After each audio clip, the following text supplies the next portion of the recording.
নমস্কার বন্ধুরা, পূর্ণিমা কিচেনে আপনাদের সবাইকে স্বাগত। আজকে আমি শাহী পনিরের রেসিপি নিয়ে আসছি। প্রথম থেকে শেষ পর্যন্ত দেখতে থাকেন কেমন করে শাহী পনির রান্না করি। আর ভালো লাগলে লাইক, কমেন্ট, সাবস্ক্রাইব করেন, পাশে থাকেন যাতে আপনাদের সঙ্গে নিয়ে আমি নতুন নতুন ভিডিও আবার দিতে পারি। উনুনটা আমি ধরিয়ে নিয়েছি। এখানে আমি 2 কেজি দুধ নিয়েছি। এই 2 কেজি দুধ দিয়ে পনিরটা করে নেব। পনিরের কিন্তু আমার চ্যানেলে অনেক রেসিপি আছে, তো শাহী পনিরের রেসিপিটা আমি চ্যানেলে আপনাদের সঙ্গে শেয়ার করে নিই। তো আজকে সেই রেসিপিটাই আপনাদের সঙ্গে শেয়ার করব। দুধটা বেশি ফোটাবো না। এই দেখুন একটা উতল আসছে, এই উতলেই আমি ছানার জলটা দিয়ে দিচ্ছি।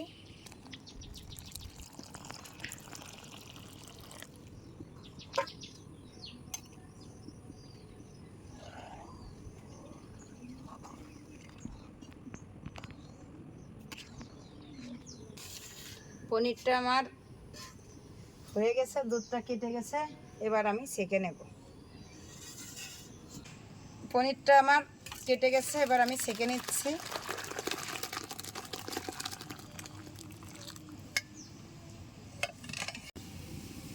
শাহী পনিরের ভিতরে অনেকেই আলু দেয় না, তো আজ আমাদের বাড়িতে তো সবাই আলু খুব পছন্দ করে। আমাকে সবাই বলেছে যাই কিছু করো পনিরের ভিতর কিন্তু আলু দেবে, আলু না দিলে কিন্তু টেস্ট লাগবে না। তো যেহেতু খাবারটা সবার জন্যই, আমি তো আর একা রুচিতে করতে পারি না, তো আজকে আমি আলু দিয়েছি, আলুটা সিদ্ধ করে নিচ্ছি। এই আলুটা আমি ভাজবো না, একটুখানি লবণ দিয়ে সিদ্ধ করে নিচ্ছি। এই জলের ভিতরে দিয়ে দিচ্ছি লবণ। আমি সিদ্ধ করে নিয়েছি, এবার আমি তুলে নিচ্ছি বাটিতে। বেশি আলু দিইনি দেখুন, কারণ আমার একটা পাগল আছে, সে আলু ছাড়া পনির মুখে নেবেই। আপনারা আলু দিলেও পারেন, না দিলেও পারেন, না দিয়েও কিন্তু করা যাবে। কড়াইটা আমার গরম হয়ে গেছে, কড়াইতে দিয়ে দিচ্ছি আমি সাদা তেল। এই শাহী পনির রান্না করতে সাদা তেল হলেই ভালো হবে। এই তেলের মধ্যে দিয়ে দিচ্ছি আমি একটুখানি লবণ। দেখুন আমি পনিরগুলো এইভাবে কেটে নিয়েছি, একদম দোকানের পনিরের মতনই। নিজে হাতে পনির বানিয়ে রান্না করা তো আসলেই অনেকটাই মজা। এই পনিরই আমি হালকা তেলটা গরম হয়ে গেছে, এবার একে একে দিয়ে দিচ্ছি।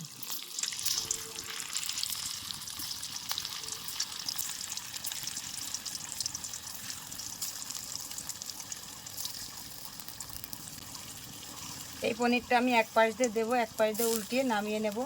হালকা ভাজতে হবে, বেশি কড়া করে ভাজবো না। এ দেখুন হালকা করে ভেজে নিচ্ছি।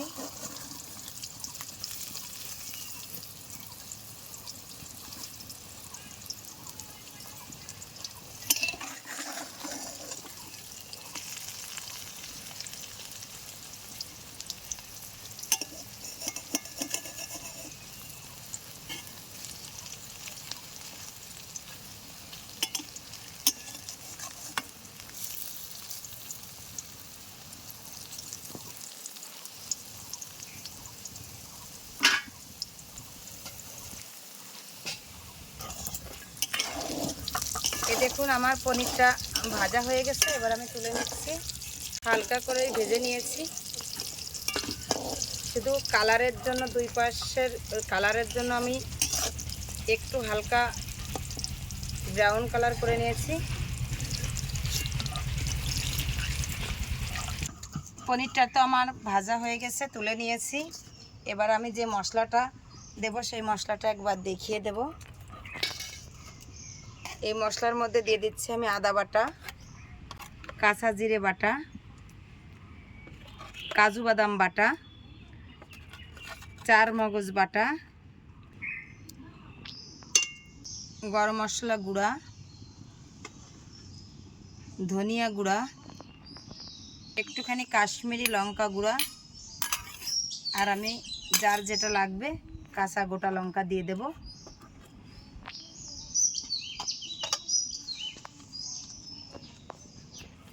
তেলের উপরে দিয়ে দিচ্ছি দারচিনি, এলাচ,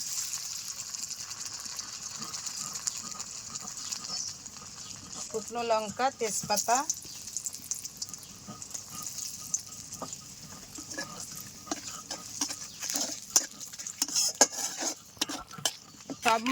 সব মশলা একসঙ্গে করে আমি ভালো করে একটা পেস্ট করে নিচ্ছি।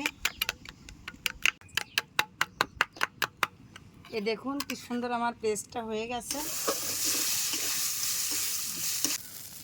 মশলাটাও আমার হয়ে গেছে। এই তেলের উপরেই মশলাটা দিই।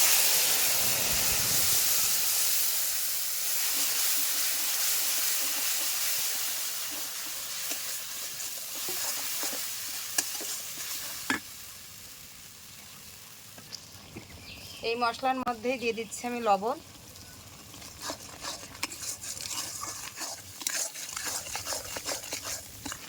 এ দেখুন আমার মশলাটা কি সুন্দর ভাজা হয়ে গেছে। মশলা থেকে একদম তেল ছেড়ে উপরে উঠে আসছে। কাশ্মীরি লঙ্কা গুঁড়ার জন্য কি সুন্দর কালার হয়েছে। শাহী পনিরে কিন্তু একটুও হলুদ দেবেন না, হলুদ দিলে কিন্তু ভালো লাগবে না, আর হলুদ দেওয়াও যায় না, এটা রেসিপি হলুদ ছাড়াই। আমি সিদ্ধ করে আলুটা দিয়ে দিচ্ছি মশলার মধ্যে।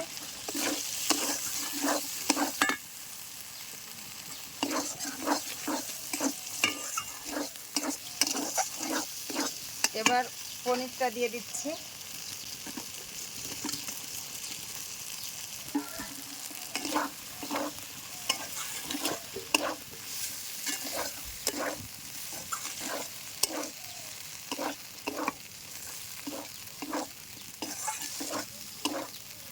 মশলাটা আমার হয়ে গেছে। সব মশলা আমি একসঙ্গে মিশিয়ে নিয়েছি। এবার আমি ঝোলটা দিচ্ছি নারকেলের দুধ দিয়ে। নারকেলের দুধ দিয়ে রান্না করলে বেশি টেস্ট লাগবে। শাহী পনিরের জন্য নারকেলের দুধই বেস্ট। ঝোলটা আমার ফুটে গেছে, কি সুন্দর ফুটছে। নারকেলের দুধ দেওয়াতে তো এমনি মিষ্টি হয়ে গেছে। শাহী পনিরের ভিতরে সবাই মিষ্টি দেয়, তো আজকে আমি নারকেলের দুধ দিয়েছি বলে মিষ্টিটা আর দিব না। এ ঝোলটা ফুটে গেছে, কাঁচা লঙ্কাগুলো দিয়ে দিচ্ছি।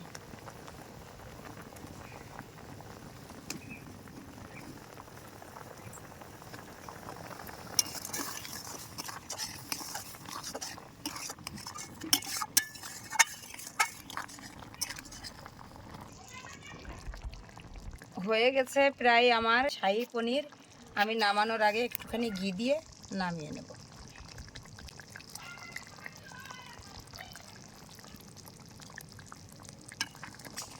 ঘিটা দিয়ে একটু সুন্দর করে নেড়ে নেব।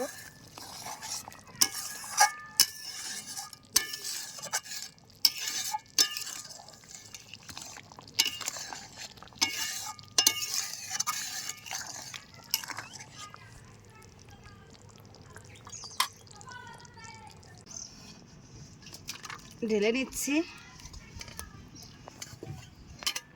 গেল আমার ঝটপট শাহী পনিরের রেসিপি। রান্নাটা আমি করেছি, এবার খাবার পালা। ফাইনালি টেস্ট করে এরা বলবে যে আমার শাহী পনির আজকে কেমন হয়েছে। দেখুন, দেখতে তো অনেক সুন্দর হয়েছে, দেখেই বোঝা যাচ্ছে টেস্টটা কেমন হবে। আর বাদ বাকি এদের পালা। রান্না আজকে আমি খেয়ে দেখি কেমন হয়েছে।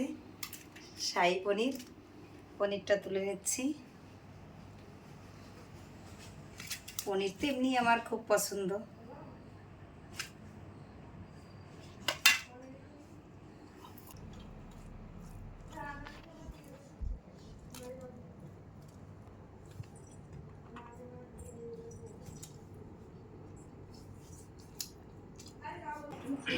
শাহী পনিরটা যেভাবে রান্না করতে চেয়েছিলাম, আসলে নিজে রান্না করেছি বলে না, তার থেকেও মনে হয় একটু বেশি হলেও টেস্ট হয়েছে, অনেক সুন্দর হয়েছে।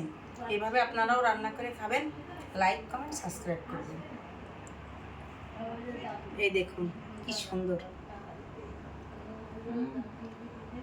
খুব টেস্টি। এরকম পনির, শাহী পনির থাকলে নিরামিষের দিন একদম জমে যাবে, অন্য কোনো তরকারি আর লাগবে না। খুব সুন্দর।